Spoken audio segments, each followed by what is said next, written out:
Natal Premier Sihle, Zikalala and Education MEC Kwazi Mshengu are visiting a matric exam marking centre at Umlazi in Durban.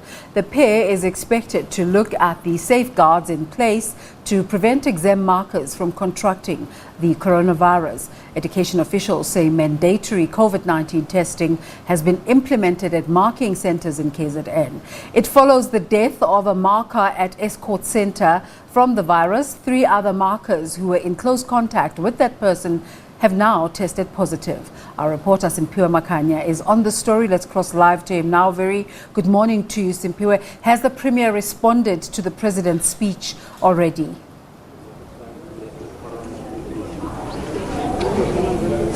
Good morning to you, Desiree, and good morning to the viewers of the agenda as well. We are here at Umlazi Comtech. This is where the Premier as well as the MEC for Education in KwaZulu-Natal, Mr. Kwazi Mshengu, will be inspecting the marking centres here in this area.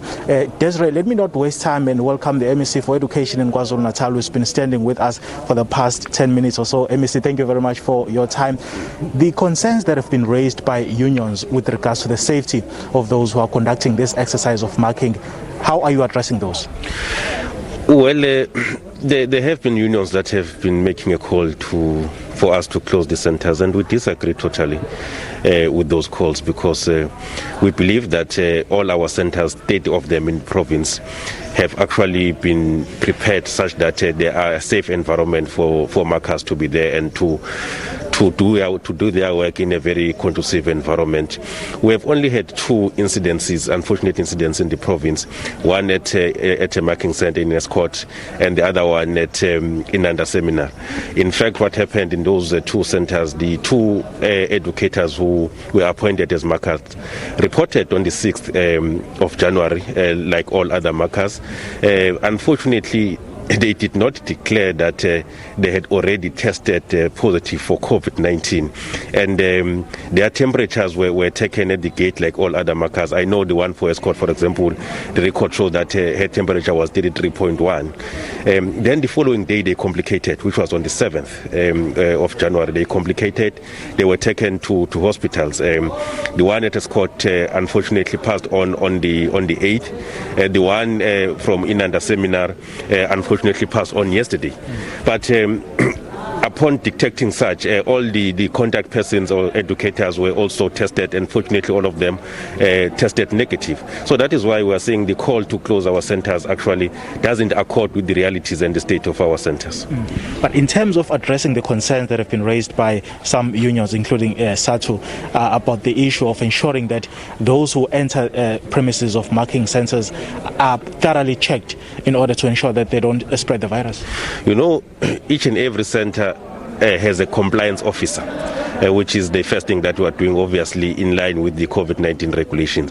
And these compliance officers, they report to head office on daily basis about the state of readiness for each and every centre, because we had said each and every minute, each and every hour, there should always be full compliance with COVID-19 regulations, so that we don't expose our educators to risk, as it were. But we have also working hand in glove with Department of Health, who are now doing rapid tests to all our centres, and we are happy that the teachers are complying with such, and so far so good. We have not received results of positive infections, as it were, except the 2 educators who have unfortunately passed on since then. But we are quite confident. That is why we are here with the Premier also to check the state of readiness of this marking centre. We have been in a number of them across the province.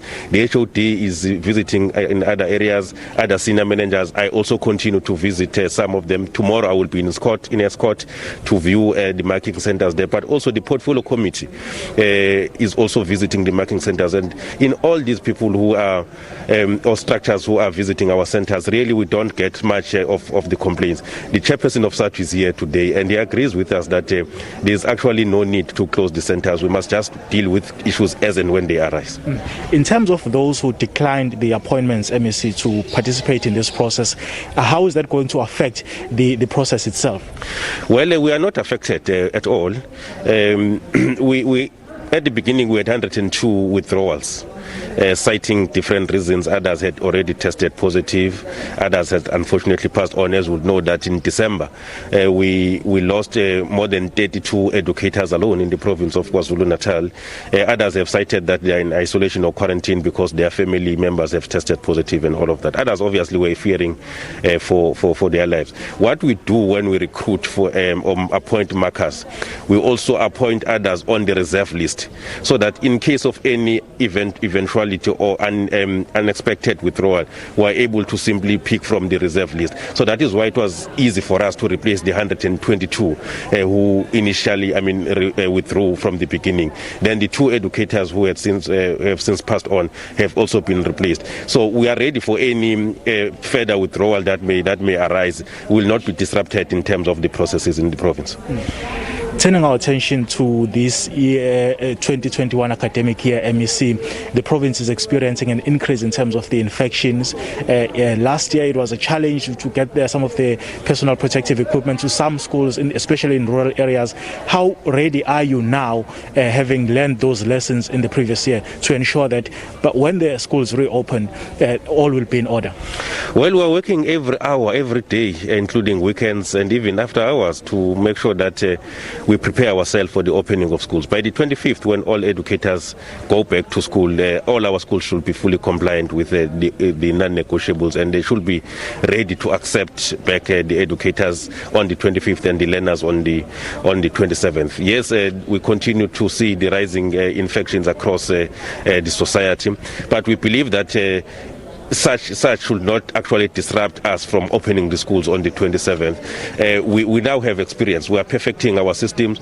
We know where we have faltered in the past, and we must make sure that we don't falter again, including the procurement side of PPEs. You know, the reports from AG and SIU have actually assisted us to pick up some irregularities that had happened. That is why now you have senior managers who are on suspensions because of irregularities that were identified. And we are happy that the Office of the Premier has also strengthened our capacity at an SCM level to ensure that we don't experience same irregularities. But we are confident that by the 25th, when the teachers return to work, everything will be in schools.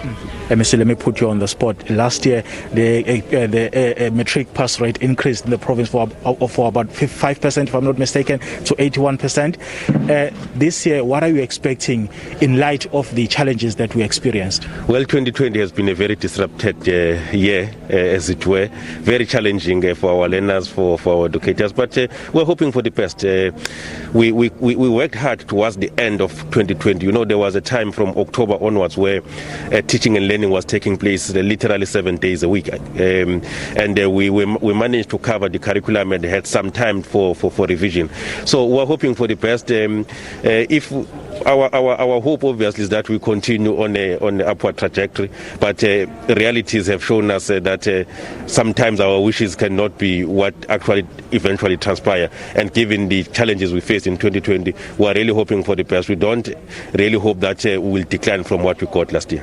MEC, thank you very much for your time. Thank you so much. That's the MEC for Education in KwaZulu-Natal, MEC Kwazi Mshengu. Desiree, it's back to you in Johannesburg for now. Simpiwe, thank you so much. That is Simpiwe Makanya coming to you from KZN. Now,